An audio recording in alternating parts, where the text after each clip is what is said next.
La salud del presidente de la República, el estado de salud presidencial, ¿debe ser público o confidencial? Es una gran pregunta en tiempos de transparencia en el centro del debate, y saludo en la línea telefónica a Francisco Javier Acuña, es el consejero presidente del Instituto Nacional de Acceso a la Información y Protección de Datos, el INAI. ¿Cómo estás, Francisco? Muchas gracias, Ricky, por invitarnos al hueso. Con mucho gusto atiendo tu pregunta. Pues mira, en realidad el estado de salud de cualquier persona es un concepto restringido para todos los demás. Está considerado como un dato personal sensible, que quiere decir que es muy delicado, y quien lo transgreda, quien lo filtre o quien traicione esa confidencia, esos elementos, esos aspectos, incurre en responsabilidades. Ahora bien, la ley mexicana, a diferencia de otros países, en otros países el estado de salud del presidente, como en Estados Unidos, por ejemplo, es un asunto público. Todos recordamos cuando Ronald Reagan, bueno, los que son de mi edad, se ingresó para hacer el examen de rutina y le apareció un pólipo canceroso, hasta la bolsa bajó allá en Nueva York, etcétera. Por eso, porque es un asunto delicado, porque tiene que ver con la trascendencia de la persona más representativa de un país. En México no hay una normativa que diga que el estado de salud del presidente o de los senadores o del presidente de la Corte o de los ministros, etcétera, sea público, por supuesto. Solamente está la previsión normal, la que ya comenté, que es un dato sensible de cualquier persona. Ahora bien, la Suprema Corte ya ha avanzado en el camino y ya nos ha ido acercando a que entendamos que según el tipo de personalidad pública que sea, hay mayor nivel de escrutinio. ¿Por qué? Porque por interés público, natural, al respecto. Y por la trascendencia del cargo. Claro. ¿No? Entonces, por la relevancia. Aquí, exacto. El asunto aquí es, si tú ves estado de salud, yo te puedo decir, estado de salud es un asunto tan grande que cabe en un estuche muy grande, como puede ser, pues, todo lo que sean antecedentes médicos, todas las operaciones, todos los registros de todos los flujos, palpitaciones y niveles de todo tipo. Eso es algo complejísimo y enorme. Otra cosa es, por ejemplo, la prueba de COVID, que ese es el asunto del que sí te puedo hablar, porque ya hubo en el año pasado 4 solicitudes de acceso a la información que tropezaron con una mala respuesta o una respuesta insatisfactoria de parte de la Presidencia de la República, 2 y otros de Salud.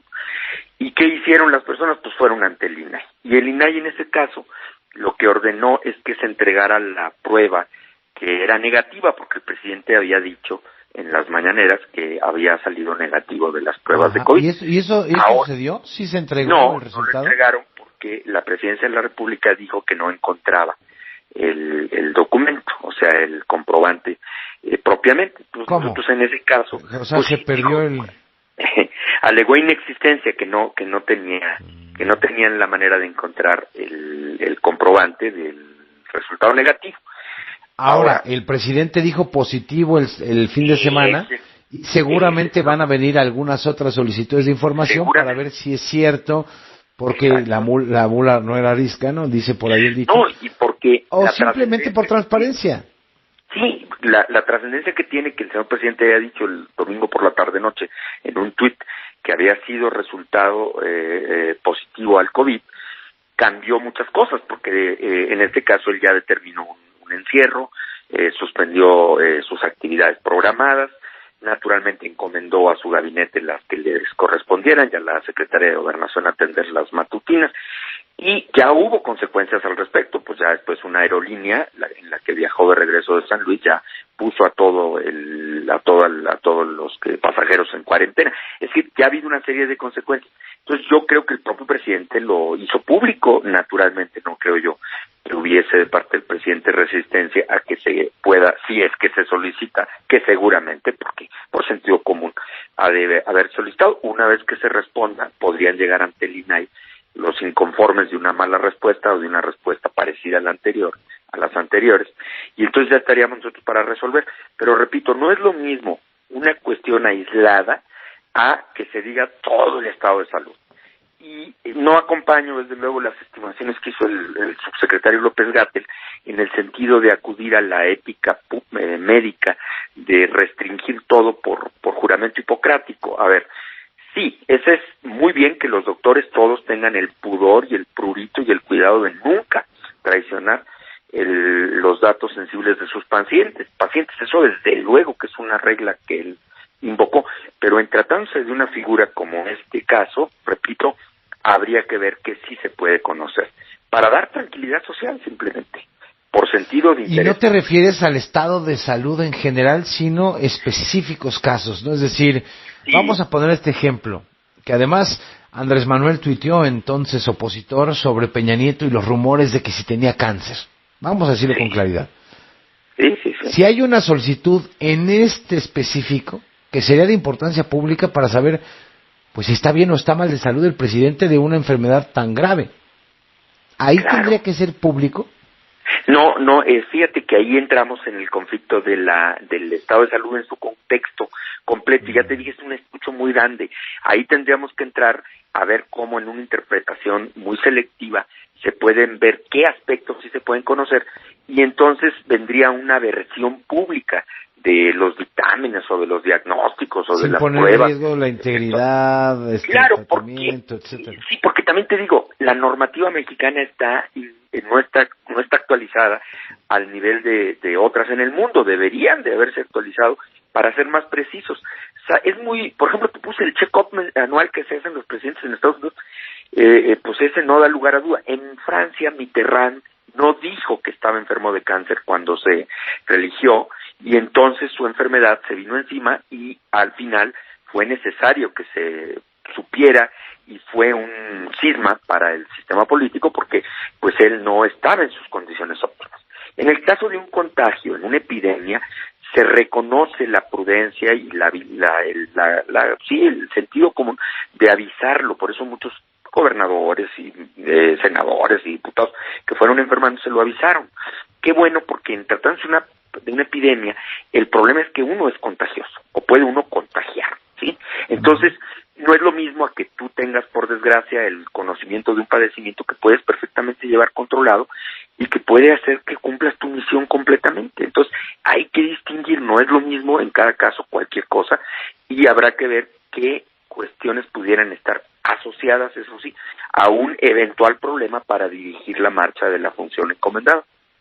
Es decir, que hace falta legislar en el tema. Bueno, por lo pronto interpretar con un sentido muy amplio, buscando la interpretación más favorable. Ya la Corte nos puso el camino, ya la Corte ya reconoce que se tiene que distinguir entre Juan Pérez y todas las personas comunes y corrientes de nuestro país, los mexicanos de a pie, normales, que no tienen ninguna función pública, que no son famosos por ser deportistas o ser estrellas voluntariamente públicas, como se les conoce. Y entre las personas primeras que te dije, nadie tiene por qué saber, nadie tiene por qué andar indagando. Pero si se trata de, sobre todo, el jefe del Estado mexicano, de personalidades con una responsabilidad tan grande, sí se tienen que saber algunos aspectos de su estado de salud en términos de dar precisamente tranquilidad, de generar una estabilidad anímica de la población. Se trata de un líder, de unos líderes que lograron un respaldo enorme, que tienen una enorme querencia y también adversidad, y son personalidades que le dan al pueblo una dimensión y que tienen una encomienda muy grande, muy delicada. Entonces, por esa razón cabe discutir. Y en eso vamos a estar cuando lleguen los recursos. Ahorita todavía no han llegado. Oye, Francisco, por cierto, estamos en el marco del Día Internacional de Protección de Datos Personales 2021. Y han iniciado una serie de conversatorios, digamos, para hablar sobre cómo evitar poner en riesgo la ciberseguridad, ¿no? Sí, en el país, ¿no? A nivel nacional. En el mundo vivimos la era digital. Ya todos tenemos vida digital. Antes decíamos, nos metemos un ratito en internet y luego nos salimos a nuestra vida normal, real. Pues hoy ya todos tenemos una vida virtual que es ya más larga y más amplia que la vida real. en términos de lo que hacemos, trabajamos por la internet, comemos por la internet, compramos por la internet, nos enamoramos por la internet, nos engañamos por la internet, entonces estamos todos colgados en la internet y somos muy poco expertos para nadar en ese pantano.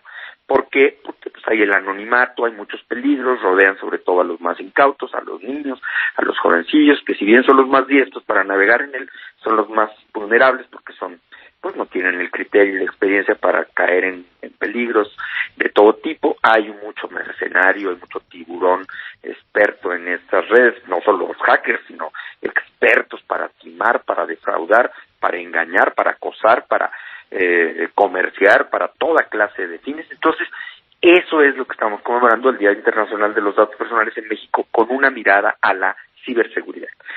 Todo lo que hacemos y tenemos, los valores económicos, los valores de datos personales tan delicados como el estado de salud, o el patrimonio, o el amor, o los desamores, las desdichas, lo que quieras, todo eso tiene que estar bien resguardado en ciberseguridad. Quiere decir que con medidas adecuadas y apropiadas, las instituciones públicas, pero las empresas también, y el INAI anualmente es la autoridad administrativa más importante de protección de datos personales y anualmente viene creciendo su capacidad de autoridad para sancionar a empresas, y las empresas, los bancos, los gimnasios, los hoteles, todos los giros, todos los despachos, todos los bufetes, todos los consultorios de los médicos del país, todos ellos tienen datos personales muy delicados y muchas veces cometen todos los días errores y por desgracia ponen en peligro la honra, la reputación y el derecho a la vida privada de las personas.